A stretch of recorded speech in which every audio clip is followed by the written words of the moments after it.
Hello children, welcome to all of you on our YouTube channel Ideal Public School Online Classes. It's me पूजा सिंह और आज मैं आपको class 8 की social studies पढ़ाऊंगी, जहां पर आज हम सिविक्स का हमारा first chapter the Indian constitution discuss करेंगे। तो अगर आपने अभी तक हमारे चैनल को लाइक एंड सब्सक्राइब नहीं किया है तो प्लीज़ हमारे चैनल को सब्सक्राइब करें एंड बेल आइकन प्रेस करें। So let's start. हमारा आज का फर्स्ट चैप्टर है सिविक्स का द इंडियन कॉन्स्टिट्यूशन। ठीक है, तो फर्स्टली हम समझेंगे कि कॉन्स्टिट्यूशन होता क्या है। कॉन्स्टिट्यूशन मीन्स संविधान। तो संविधान क्या होता है और इसकी ज़रूरत क्यों पड़ी हमें, इसका पर्पज़ क्या था, ये हम समझेंगे हमारे फर्स्ट टॉपिक में। ओके, तो हमारा फर्स्ट टॉपिक है constitution.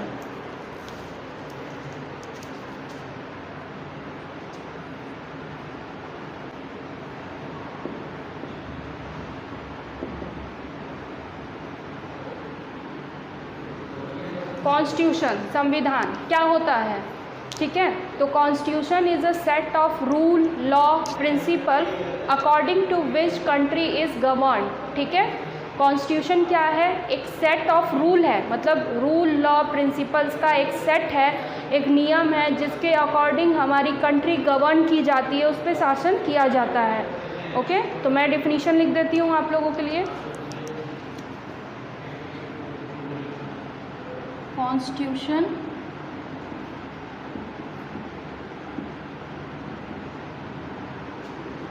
is a set of rules, law and principles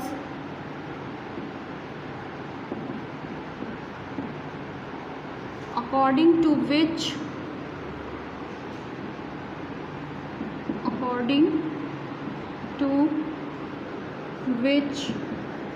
a country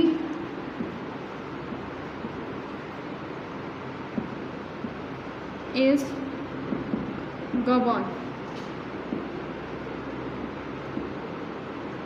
okay, constitution law principal rules का एक सेट है जिसके अकॉर्डिंग हमारी कंट्री गवर्न की जाती है। कॉन्स्टिट्यूशन की ज़रूरत इसलिए पड़ती है, या कॉन्स्टिट्यूशन वो एक रूल या एक लॉ है जो क्रिएट किया गया था ताकि लोगों की ज़रूरत पूरी की जा सके। ठीक है, ताकि हमारे जो कंट्री के लोगों की ज़रूरत है उन ज़रूरतों को पूरा किए जाने के लिए एक रूल, एक लॉ प्रिंसिपल, एक सेट बनाया गया उसका, उसे ही कॉन्स्टिट्यूशन कहते हैं। ठीक है, कॉन्स्टिट्यूशन के पर्पस क्या है, क्यों बनाया गया इसे। तो फर्स्टली ये हमारे सोसाइटी का एक बेसिक नेचर फॉर्म करता है जिसमें हम एज अ सिटीज़न रहते हैं और अपनी जिम्मेदारियों को पूरा करते हैं, हमारी ज़रूरतों को पूरा किया जाता है, इसलिए कॉन्स्टिट्यूशन बनाया गया। ठीक है, सेकेंडली कॉन्स्टिट्यूशन जो होता है वो किसी भी देश के लिए बहुत ज़रूरी है ताकि वो उसकी डेमोक्रेसी को मेंटेन रख सके। ठीक है, यहाँ पे मोनार्की रूल ना हो, ठीक, इसके लिए भी कॉन्स्टिट्यूशन बनाया गया है। अगर हम बहुत ज़्यादा पीछे ना जाएं, सिर्फ अभी 10-15 साल पीछे जाएं, तो हम देखेंगे कि हमारा जो पड़ोसी देश नेपाल है, ठीक है, तो 1990 में एक जो कॉन्स्टिट्यूशन वहाँ बनाया गया वो मोनार्की था। ठीक है, वहाँ पे वो क्या था, डेमोक्रेटिक नहीं था, वो मोनार्की था। इट मीन्स वहाँ के जितने भी पावर्स थे, फाइनल अथॉरिटी थी, वो सारे राजा के हाथों में थी। ठीक है, तो उसके बाद वहाँ के कॉमन लोगों ने, कॉमन पीपल ने वहाँ पे एक मूवमेंट चलाया 1 to 2 डिकेड्स। ठीक है, 10 से 20 साल तक ये मूवमेंट चला, जिसके बाद 2006 में उन्हें फाइनली वो क्या करते हैं, मोनार्की रूल को हटा के वहाँ पे डेमोक्रेटिक गवर्नमेंट फॉर्म करते हैं। ठीक, वहाँ पे राजा को थ्रोन से हटा दिया जाता है और एक डेमोक्रेटिक कंट्री फॉर्म की जाती है। 2007 में उनका एंट्रिम कॉन्स्टिट्यूशन बन के आया और 15 जनवरी 2006 को 15 जनवरी 2007 को ये कॉन्स्टिट्यूशन वहाँ लागू हुआ, जिसके अकॉर्डिंग नेपाल को एक डेमोक्रेटिक कंट्री डिक्लेयर किया गया। ठीक है, तो ये ज़रूरी होता है कि कोई भी कॉन्स्टिट्यूशन है वो हमारे देश, वो किसी भी देश के डेमोक्रेसी को मेंटेन रखने के लिए काफ़ी ज़रूरी होता है। ठीक, थर्ड पर्पज़ है कॉन्स्टिट्यूशन क्यों हमारे लिए ज़रूरी है या कॉन्स्टिट्यूशन को क्यों बनाया गया, तो वो इसलिए भी बनाया गया ताकि हम खुद को, हमारे ही लोगों से हम खुद को सेफ रख पाएँ। ठीक है, अब अगर सोसाइटी में कोई मेजॉरिटी है, कोई कम्युनिटी की मेजॉरिटी है, कोई मेजर कम्युनिटी है, तो वो क्या करेगा, अपने स्टेटस के बेसिस पे, अपने बिलीफ के या अपने रिलीजन के बेसिस पे क्या करता है, अपने ही कम्युनिटी या दूसरे कम्युनिटी के लोगों को डोमिनेट करना स्टार्ट कर देता है। ठीक है, तो माइनॉरिटी कम्युनिटी के लोगों से उनका राइट्स न छीना जाए, उन पर डोमिनेट ना किया जाए, उनको डिस्क्रिमिनेट ना किया जाए, इसलिए भी कॉन्स्टिट्यूशन ज़रूरी है। ठीक है, तो ये पर्पस थे हमारे कि कॉन्स्टिट्यूशन हमारे लिए क्यों ज़रूरी है, क्यों बनाया गया कॉन्स्टिट्यूशन। तो हमने देख लिया कि कॉन्स्टिट्यूशन हमारे लिए क्यों ज़रूरी था। क्योंकि ये हमारे सोसाइटी का बेसिक नेचर फॉर्म करता है, ओके, जिसमें हम एज अ सिटीज़न रहते हैं। ठीक, उसी तरह नेक्स्ट है कि ये हमारे कंट्री का डेमोक्रेसी को मेंटेन रखने के लिए भी ज़रूरी है। और थर्ड पॉइंट जो था कि ये हमारे ही कम्युनिटी के लोगों से हमें बचाने के लिए भी ज़रूरी था, ताकि दूसरा कोई हम पे डोमिनेट ना कर पाए। ठीक है, हमें डोमिनेट ना कर पाए, तो ये काफ़ी इसके लिए इम्पॉर्टेंट था। अब हमारा जो नेक्स्ट टॉपिक है द इंडियन कॉन्स्टिट्यूशन, उसके बारे में हम थोड़ा जानेंगे।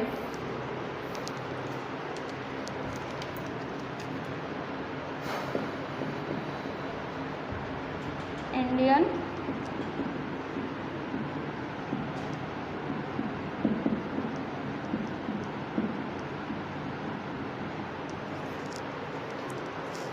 ठीक है, इंडियन कॉन्स्टिट्यूशन। तो इंडियन कॉन्स्टिट्यूशन का काम क्या है, ये करता क्या है, ठीक है, ये कब बना, कैसे लागू किया गया, इसे डिक्लेयर्ड किया गया, ये सारी चीज़ें हम इंडियन कॉन्स्टिट्यूशन के बारे में जानेंगे।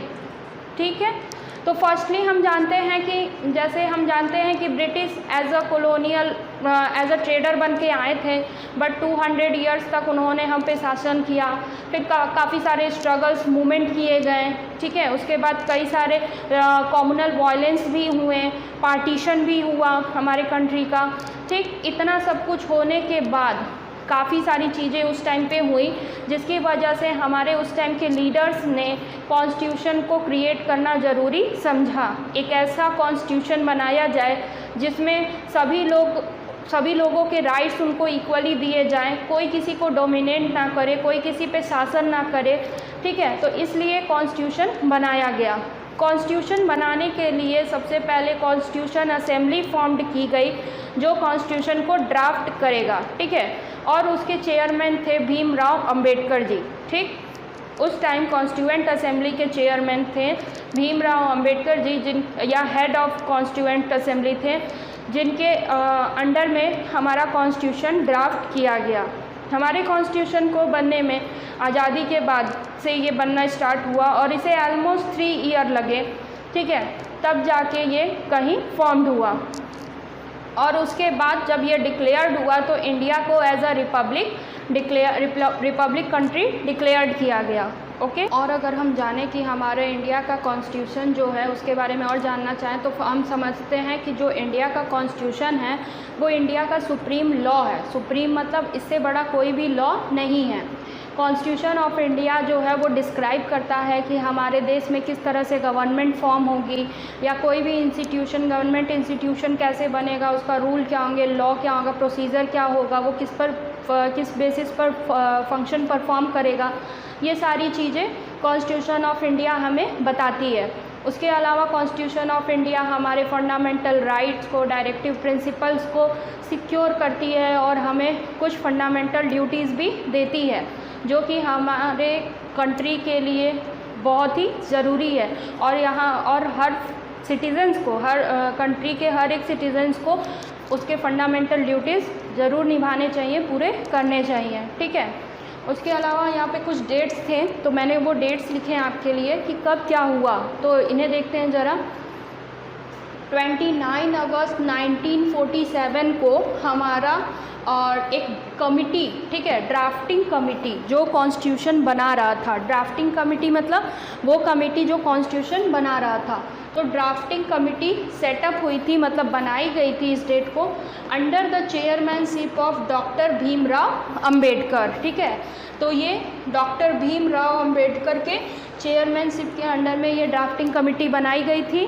फिर ऑलमोस्ट मैंने बोला कि इसे 3 इयर्स लगे थे, तब जाके ये 26 जनवरी 1950 को ये कॉन्स्टिट्यूशन ऑफ इंडिया फोर्स में आया, मतलब इसे हमारे देश में लागू किया गया, डिक्लेयर किया गया, and India became a republic. और जब इसका अपना कॉन्स्टिट्यूशन आ गया तो इंडिया क्या हो गया, रिपब्लिक कंट्री बन गया, ठीक है। इसके अलावा नोट में एक और पॉइंट है, the constitution is also called the law of land, ठीक है। कॉन्स्टिट्यूशन को क्या कहा जाता है, लॉ ऑफ लैंड, एक ऐसा लैंड जो नियम से बना है, लॉ से बना है, ठीक है, लॉ ऑफ लैंड।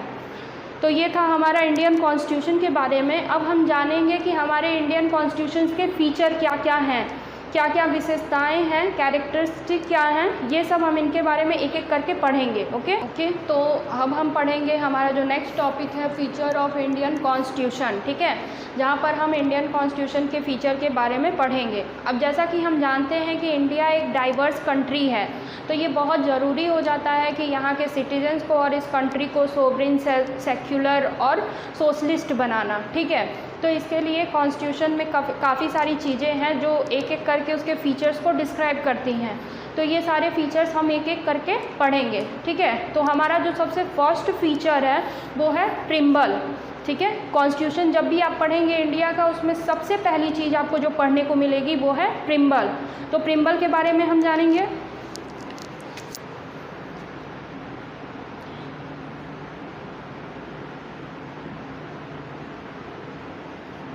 प्रिम्बल, ठीक है। प्रिम्बल क्या होता है, तो preamble is known as mini constitution, preamble is also known as mini constitution. Preamble को मिनी कॉन्स्टिट्यूशन के नाम से भी जाना जाता है क्योंकि जो रूल्स एंड लॉ कॉन्स्टिट्यूशन में बनाए गए हैं जिस भी चीज़ के लिए, वो सारी चीज़ें प्रिम्बल जो है एक छोटे में ही डिस्क्राइब करती है, ठीक है। तो प्रिम्बल्स का यूज़ इसलिए किया जाता है। प्रिम्बल्स क्या है, जो बेसिक स्ट्रक्चर है हमारे कॉन्स्टिट्यूशंस का, उसे शो करती है कि हमारा जो कॉन्स्टिट्यूशन है, इंडियन कॉन्स्टिट्यूशन है, वो किस चीज़ पर फॉर्म्ड है, किस चीज़ के लिए फॉर्म्ड है, ये चीज़ प्रिम्बल हमारा शो करता है, ठीक।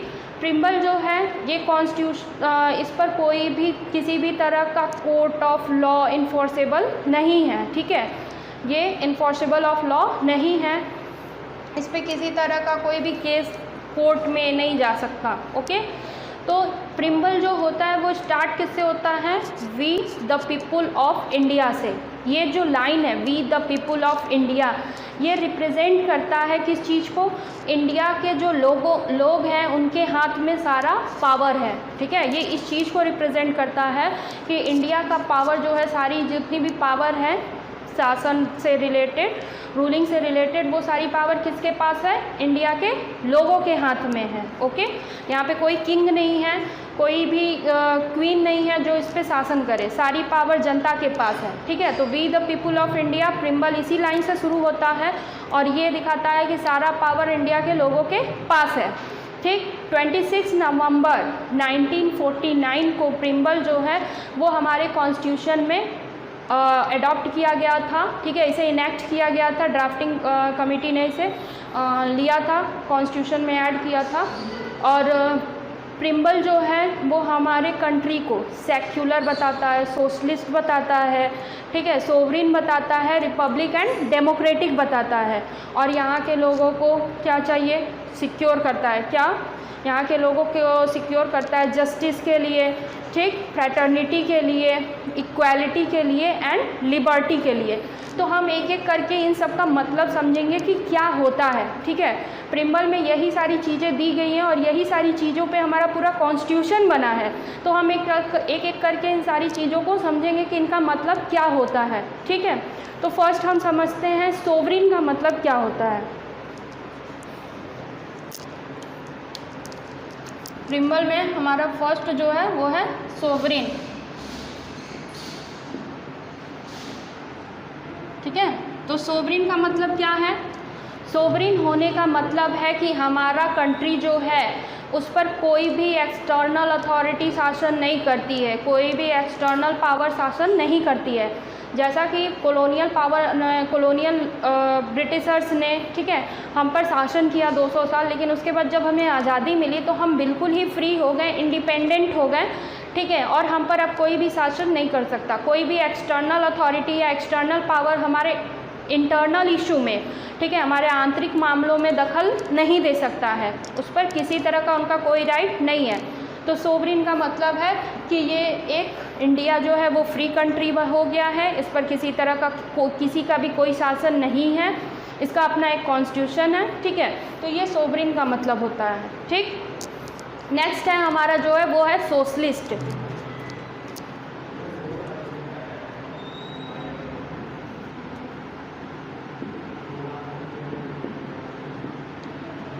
अब इंडिया को सोशलिस्ट बनाने से क्या मतलब है?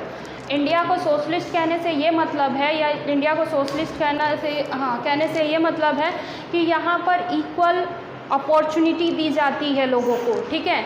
यहाँ पर लोग जो हैं डिस्क्रिमिनेट नहीं किए जाते हैं जेंडर, कास्ट और क्रीड के बेसिस पे। यहाँ पर लोगों को इक्वल अपॉर्चुनिटी दी जाती है, ठीक, हर चीज़ के लिए, फिर वो काम हो, जॉब हो या पढ़ना हो, सब चीज़ों के लिए उन्हें इक्वल अपॉर्चुनिटी दी जाती है। तो ये होता है सोशलिस्ट होना, ओके। नेक्स्ट जो है हमारा है वो है सेक्युलर।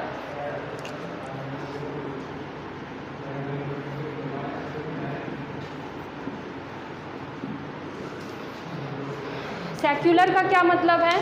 तो इंडिया एक सेक्युलर कंट्री है। इंडिया को ये सेक्युलर बनाया गया है। क्यों सेक्युलर बनाया गया है? क्योंकि मैंने पहले बोला कि इंडिया एक डाइवर्स कंट्री है। यहाँ पे अलग अलग तरह के रिलीजन्स के लोग रहते हैं जो अलग अलग लैंग्वेज बोलते हैं, अलग अलग कल्चर फॉलो करते हैं, ठीक है। तो सेक्युलर का मतलब है कि इंडिया में कोई भी ऑफिशियल रिलीजन नहीं है, ये सारे धर्मों को इक्वल बराबर से ट्रीट करता है, ठीक है, इक्वल इम्पॉर्टेंस देता है, तो उसे सेक्युलर कहा जाता है। जैसा कि आप जानते हैं इंडिया में हिंदू, मुस्लिम, क्रिश्चियन, जैन, पारसी, बुद्धिज़्म, जो भी रिलीजन है वो सब इक्वली माने जाते हैं, ठीक है। ऐसा कोई नहीं है कि कोई रिलीजन सबसे ज़्यादा इम्पॉर्टेंट है और कोई नहीं है, नहीं, यहाँ सारे इक्वल ट्रीट किए जाते हैं। तो ये सेक्युलर हो गया, हमारा कंट्री क्या हो गया? सेक्युलर। अब हम नेक्स्ट देखेंगे डेमोक्रेटिक।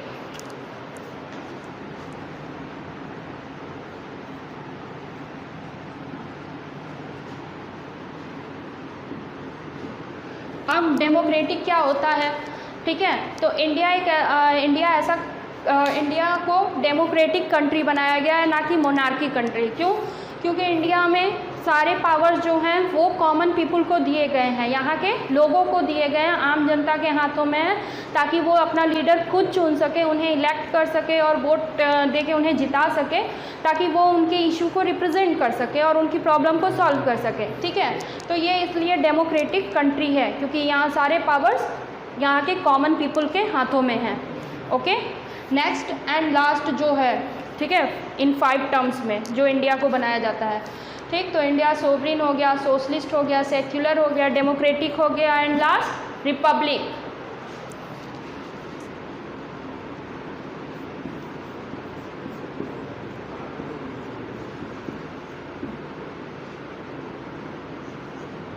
ठीक है। नेक्स्ट लास्ट क्या हो गया? रिपब्लिक है। रिपब्लिक क्यों है? क्योंकि यहाँ पे अपनी एक गवर्नमेंट है, ठीक है। तो हेड ऑफ गवर्नमेंट कौन होता है? Prime minister. But head of state कौन होता है? प्रेसिडेंट होता है, ठीक है। तो रिपब्लिक उसे कहते हैं जहाँ पर प्रेसिडेंट जो है इलेक्ट करके बनाया जाता है, वो हेरिडिटी नहीं होता, ठीक है। हेरिडिटी का मतलब ऐसा नहीं है कि अगर कोई आज प्रेसिडेंट है तो उसका बेटा कल प्रेसिडेंट होगा, नहीं, ठीक है। वो एक फिक्स टाइम के लिए है, 5 साल के लिए, उसके बाद वो हटेगा, और जब वो वहाँ से हटेगा तो फिर वहाँ पे इलेक्ट करके नया प्रेसिडेंट बनाया जाएगा, वो इलेक्शन के थ्रू होगा। तो ये रिपब्लिक होता है, ओके। तो ये 5 टर्म्स हमने समझ लिए जो प्रिम्बल के अंतर्गत आते हैं। अब हम वो चीज़ें समझेंगे जो सिटीजन्स के लिए ज़रूरी है, ठीक है, सिटीजन्स के लिए ज़रूरी है। तो फर्स्टली हम समझेंगे जस्टिस।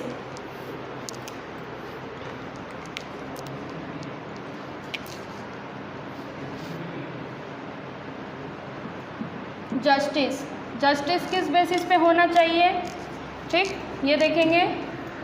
इकोनॉमिकल होना चाहिए, पॉलिटिकल होना चाहिए एंड सोशल होना चाहिए।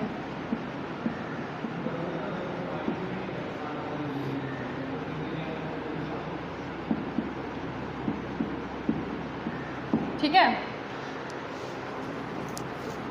अब जस्टिस जो है वो इकोनॉमिकल होना चाहिए, पॉलिटिकल होना चाहिए एंड सोशल जस्टिस होना चाहिए। इट मीन्स क्या है कि जो इंडिया के सिटीजन्स हैं, इंडिया के लोग हैं, यहाँ के नागरिक हैं, ठीक है, उन्हें इकोनॉमिकल जस्टिस मिलनी चाहिए, पॉलिटिकल जस्टिस मिलनी चाहिए और सोशल जस्टिस मिलनी चाहिए। मतलब हर एक फील्ड में उन्हें जस्टिस मिलनी चाहिए, वो भी इक्वली। ऐसा नहीं है कि उन्हें हाँ ये किसी और कास्ट के हैं या किसी और रिलीजन के हैं तो उन्हें जस्टिस का राइट नहीं है, नहीं, उन्हें इक्वली जस्टिस मिलना चाहिए। ठीक है, तो जस्टिस ये कहता है हमारे सिटीजन्स के बारे में। नेक्स्ट है liberty.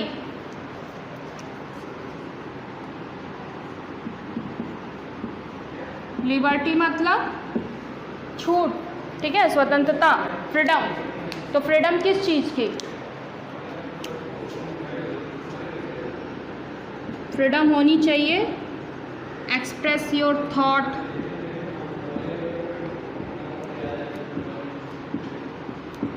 Speech, follow any religion,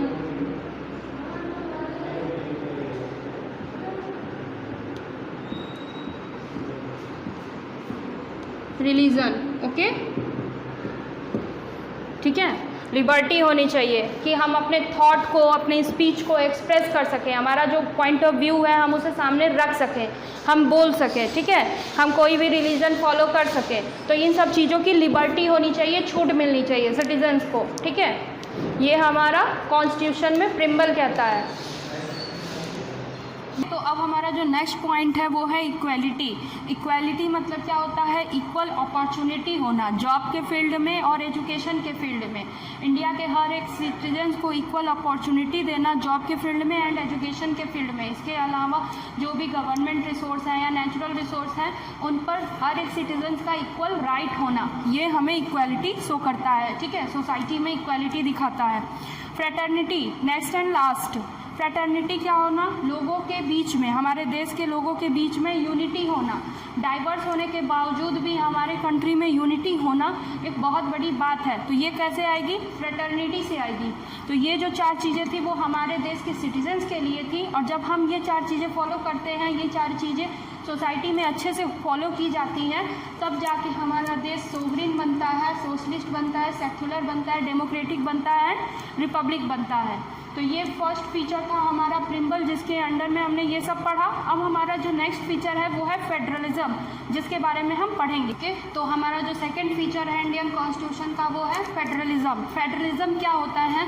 तो हमारा इंडिया जो है वो एक फेडरल कंट्री है। फेडरल मतलब यहाँ पे पावर डिस्ट्रीब्यूट किया गया है, ठीक है, अदर लेवल्स पे, state level, central level, district level, इन सब पर क्या किया गया है? पावर को डिस्ट्रीब्यूट किया गया है, पावर को डिवाइड कर दिया गया है, और यही फेडरलिज्म है। हमारे इंडिया में पावर दो लेवल पर डिवाइडेड है, ठीक है, एक सेंटर लेवल और एक स्टेट लेवल। सेंटर लेवल में प्राइम मिनिस्टर है, ठीक है, प्रेसिडेंट है, जो हमारे गवर्नमेंट को चलाते हैं, हमारे कंट्री को चलाते हैं। वहीं स्टेट लेवल पर गवर्नर है, चीफ मिनिस्टर हैं, जो कि स्टेट को चलाते हैं। लेकिन इन दोनों को किस किस एरिया में काम करना है ये भी डिसाइड किया गया है, पहले से लिखा गया है, ठीक है। तो इन सारे एरिया, जो भी जिन एरिया में काम करना है, उन सारे एरिया को 3 लिस्ट में डिवाइड किया गया है।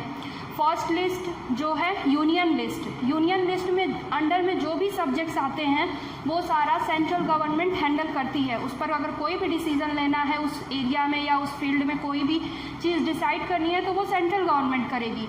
बट दूसरा जो स्टेट लिस्ट है उसके अंडर में जो सारे सब्जेक्ट्स आ रहे हैं उसके सारे डिसीजन स्टेट गवर्नमेंट लेती है।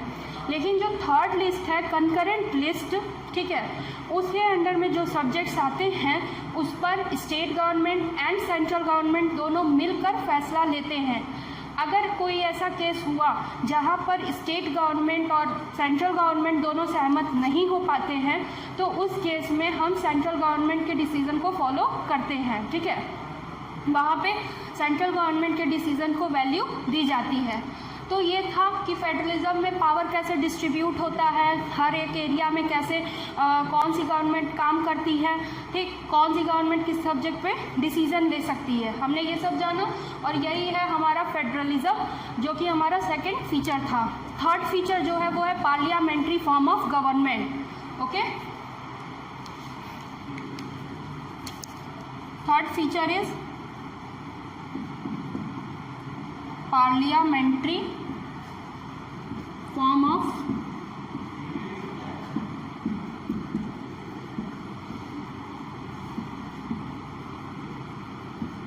Government. Parliamentary form of government क्या होता है? तो गवर्नमेंट कई सारे फॉर्म के होते हैं, जो कि एक पार्लियामेंट्री है और दूसरा प्रेसिडेंशियल फॉर्म ऑफ गवर्नमेंट होता है। ठीक है, इंडिया में जो है वो पार्लियामेंट्री फॉर्म ऑफ गवर्नमेंट चलती है। लाइक अमेरिका जैसे कंट्रीज़ में प्रेसिडेंशियल फॉर्म ऑफ गवर्नमेंट चलती है। ठीक है, पार्लियामेंट्री फॉर्म ऑफ गवर्नमेंट का क्या मतलब है कि हमारे देश में एक पार्लियामेंट है जिसमें दो हाउसेज होते हैं, एक अपर हाउसेज एक लोअर हाउसेज। ठीक है, अपर हाउसेज को राज्यसभा एंड लोअर हाउसेज को लोकसभा कहा जाता है यहाँ पे। ठीक, उनमें अलग अलग सीट्स होती हैं जिनके मेंबर्स लोगों द्वारा इलेक्ट किए जाते हैं। ठीक है, तो जो पार्लियामेंट्री फॉर्म ऑफ जो पार्लियामेंट के मेंबर्स हैं दोनों हाउसेज में, वो क्या करते हैं, वो सभी मिलकर लॉ बनाने का काम करते हैं। यानी कि पार्लियामेंट जो है एक तरह से लेजिस्लेटिव बॉडी है। लेजिस्लेटिव मतलब जो लॉ को बनाते हैं। ठीक है, लॉ को बनाने वाले लेजिस्लेटिव कहलाते हैं। ठीक, तो लेजिस्लेचर का काम करती है पार्लियामेंट। इसके अलावा कुछ अदर लोग्स का एक ग्रुप होता है। ठीक है, अदर ऑर्गेनाइजेशन होती हैं जो उस लॉ को इम्प्लीमेंट कराते हैं। ठीक है, उस लॉ को इम्प्लीमेंट कराने का काम करते हैं, जिसे एग्जीक्यूटिव कहते हैं। ठीक है, जिसे एग्जीक्यूटिव कहते हैं। ओके, क्योंकि वो लॉ को एग्जीक्यूट करने का काम करते हैं। ये हमारे एडमिनिस्ट्रेटिव ऑफिसर हो सकते हैं, एडमिनिस्ट्रेशन में जितने लोग हैं वो सारे आ सकते हैं। ठीक है, लॉ को इम्प्लीमेंट कराने वाले एग्जीक्यूटिव होते हैं। और वो लॉ हमारे फ़ायदे में है या नहीं है, उस लॉ को मेंटेन रखना, ठीक है, हमारे देश में ये जुडिशियरी का काम है। ठीक, ये जुडिशियरी का काम है कि वो देखे कि हमारे कंट्री में जो लॉ बन रही है वो हमारे हित में है नहीं है, उस लॉ को कोई वायलेट तो नहीं कर रहा है, कोई तोड़ तो नहीं रहा है। तो ये सारा काम जो है जुडिशियरी देखती है। तो ये थ्री फॉर्म ऑफ ऑर्गन्स जो है, थ्री ऑर्गन्स जो हैं हमारे गवर्नमेंट के, ठीक है, लेजिस्लेचर, एग्जीक्यूटिव एंड जुडिशियरी, ये तीनों क्या करते हैं, ये तीनों ही मिलके हमारे देश को चलाते हैं। ठीक, इनके पास अनलिमिटेड पावर नहीं है, क्योंकि तीनों के पास राइट है कि वो एक दूसरे को चेक करने का राइट रखते हैं। ठीक है, चेक कर सकते हैं, उनके पावर को चेक कर सकते हैं बैलेंस बनाने के लिए। ठीक है, कि कोई भी अपने पावर का कोई गलत यूज़ ना करे, ठीक है, मिसयूज़ ना करे। तो ये काम करना, ये है पार्लियामेंट्री फॉर्म ऑफ गवर्नमेंट में होता है। अब जो हमारा नेक्स्ट फीचर है वो है फंडामेंटल राइट। ठीक है, तो अब हम फंडामेंटल राइट के बारे में पढ़ेंगे।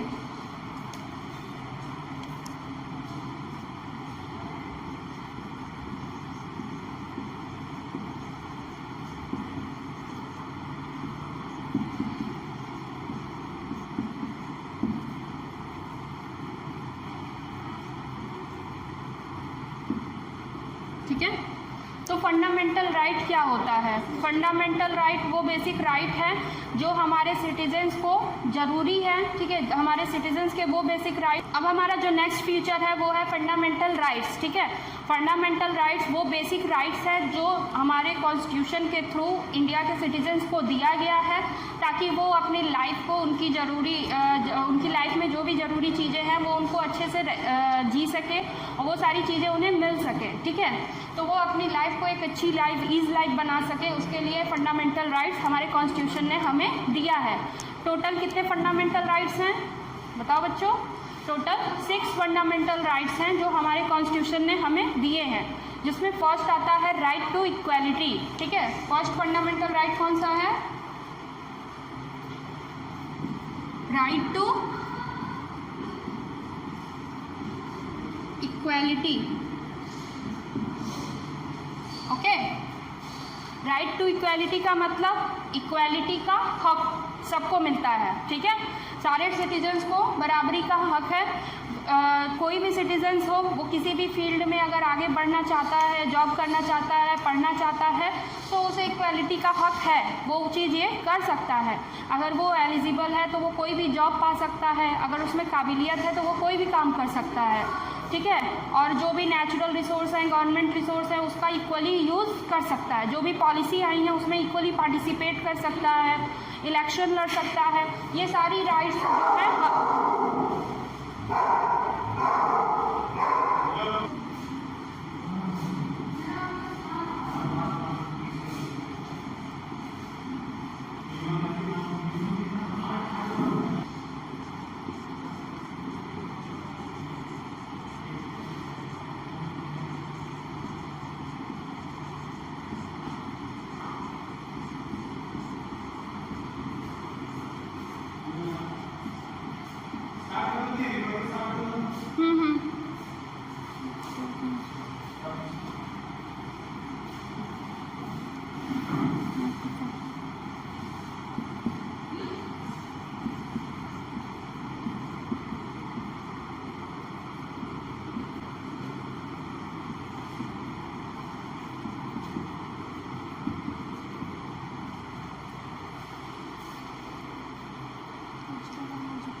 गिल्लू बैठ जाओ, एक जगह बैठो।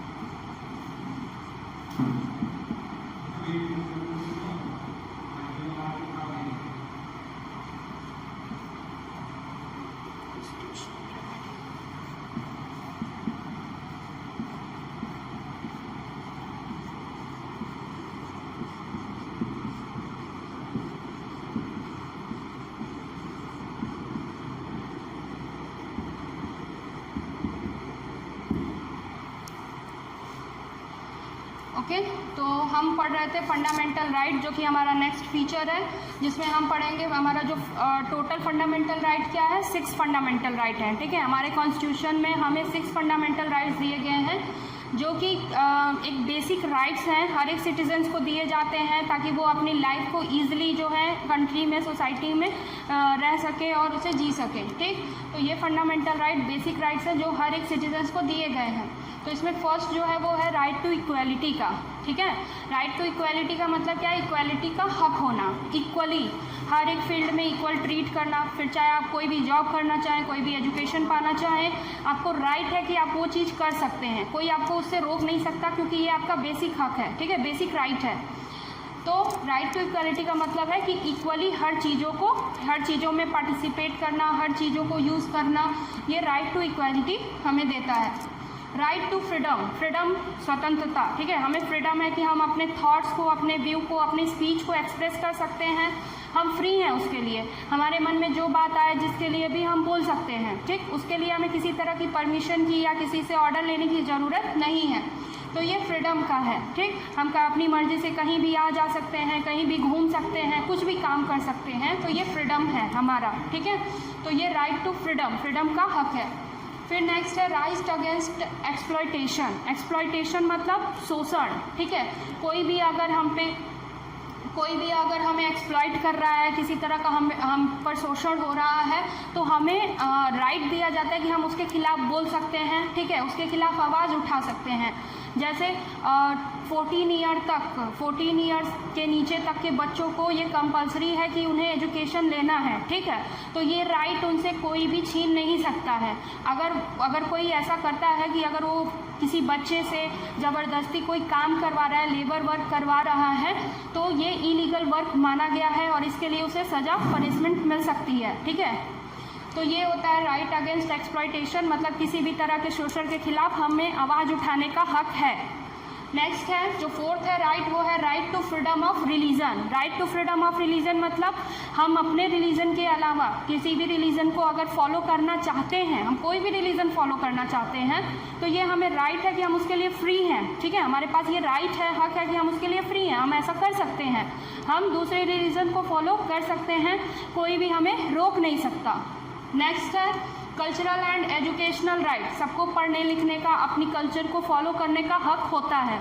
तो कल्चरल एंड एजुकेशनल राइट भी हमें यही राइट देता है कि हम जो भी पढ़ना चाहें पढ़ सकते हैं। अब ऐसा क्या होता था कि पुराने टाइम में सिर्फ एक स्पेसिफाइड वर्ग क्लास को ही मतलब पढ़ने का हक दिया जाता था, ठीक है। लोअर क्लास के जो लोग होते थे या लोअर कास्ट के जो लोग होते थे वो पढ़ नहीं सकते थे, ठीक, उन्हें राइट नहीं था पढ़ने का। लेकिन आज के टाइम में हमारे कॉन्स्टिट्यूशन में ये राइट सबको दिया गया है कि वो अपने वो जो भी चाहें वो चीज़ पढ़ सकते हैं और जो भी कल्चर फॉलो करना चाहें वो कर सकते हैं, ठीक है।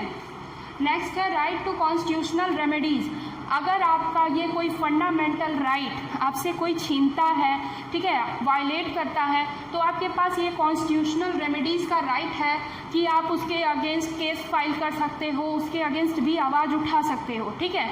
इसकी अगर आपका कोई फंडामेंटल राइट ये पांचों में से कोई भी वायलेट करता है तो आप क्या कर सकते हो, एससी में सीधे सुप्रीम कोर्ट में आप याचिका मतलब अपना केस फाइल कर सकते हैं, ठीक है।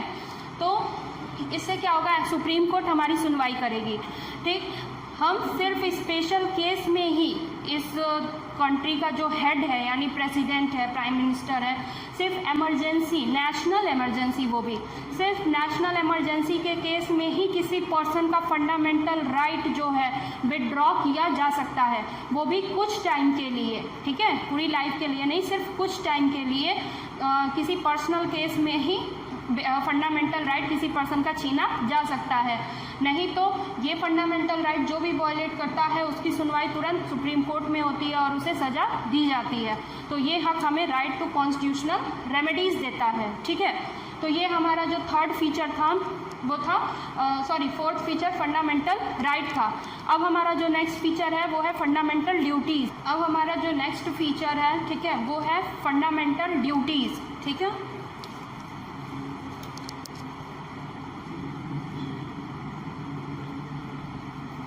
फंडामेंटल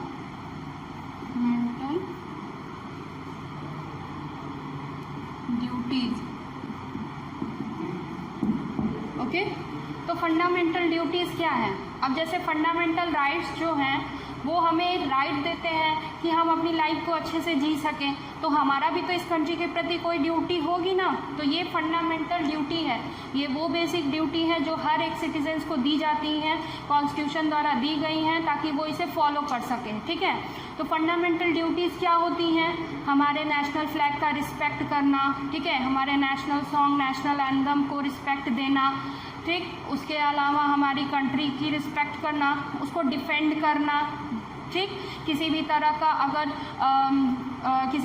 अगर कंट्री में वायलेंस हो रहा है तो उसे रोकना और कंट्री में पीस मेंटेन रखना, ठीक, कॉन्स्टिट्यूशन के सारे रूल्स और लॉ को फॉलो करना, जो भी स्ट्रगल मूवमेंट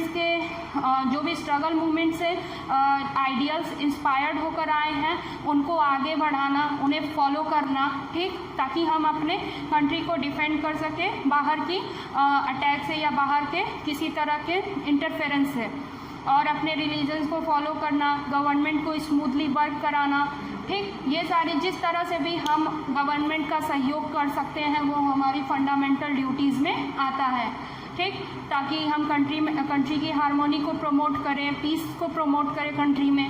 ये सारी चीज़ें हमारी फंडामेंटल ड्यूटीज़ में आती हैं, ओके। तो ये था। इसके अलावा एक और टर्म है directive principle of state policy.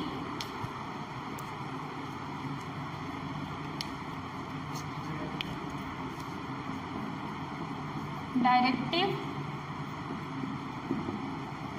Principles of state policy. अब ये directive principle of state policy क्या है? तो फंडामेंटल राइट के अलावा directive principle of state policy ये एक ऐसा गाइडलाइन देती है ये सेंट्रल एंड स्टेट गवर्नमेंट को कि वो किस तरह से लॉ प्रिंसिपल्स बना सके, रूल्स बना सके, ताकि इंडिया के जो सिटीजन्स हैं वो एक अच्छी लाइफ जी सकें, ठीक है। तो ये डायरेक्टिव प्रिंसिपल एक गाइडलाइंस हैं, ठीक है। Directive principle of state policy ये एक गाइडलाइंस है जो central government and state government दोनों को दी जाती है कि वो किस तरह से रूल्स एंड लॉ बनाएं जिससे कि हर एक सिटीजन्स जो है एक अच्छी लाइफ जी सके हमारे देश में, ठीक। इसके अलावा इसका एम क्या है? इसका एम है कि वो एक ऐसा वेलफेयर स्टेट क्रिएट करे जिसमें लोग आसानी से अपनी ज़िंदगी जी सकें, ठीक है, उन्हें किसी तरह का कोई प्रॉब्लम ना फेस करना पड़े। ओके, इसके अलावा हमारी चैप्टर का जो लास्ट टॉपिक है वो है सेक्युलरिज्म।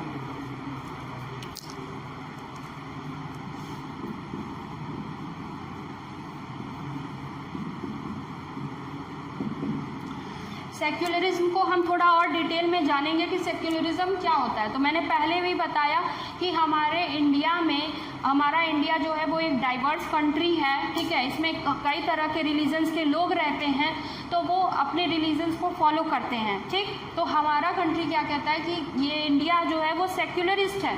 सेक्युलरिस्ट मतलब वो सारे रिलीजन्स को इक्वल मानता है, ठीक। यहाँ पे सारे रिलीजन्स को इक्वल इम्पॉर्टेंस दी जाती है, कोई भी रिलीजन छोटा या बड़ा नहीं है। तो सेक्युलरिज्म भी यही करता है कि उन्हें फ्री है, फ्रीडम है, ठीक है, उन्हें स्वतंत्रता है, छूट मिली है कि वो किसी भी रिलीजन को फॉलो कर सकते हैं, ठीक। Right to freedom of religion, उन्हें कोई भी रिलीजन फॉलो करने का हक है। उसके अलावा वो कोई भी, अगर वो जैसे कि मान लीजिए बचपन से कोई रिलीजन फॉलो करते आ रहे हैं बट बड़े होने के बाद वो और कोई रिलीजन फॉलो करना चाहते हैं तो वो भी कर सकते हैं, ठीक है, वो अनदर रिलीजन को भी फॉलो कर सकते हैं।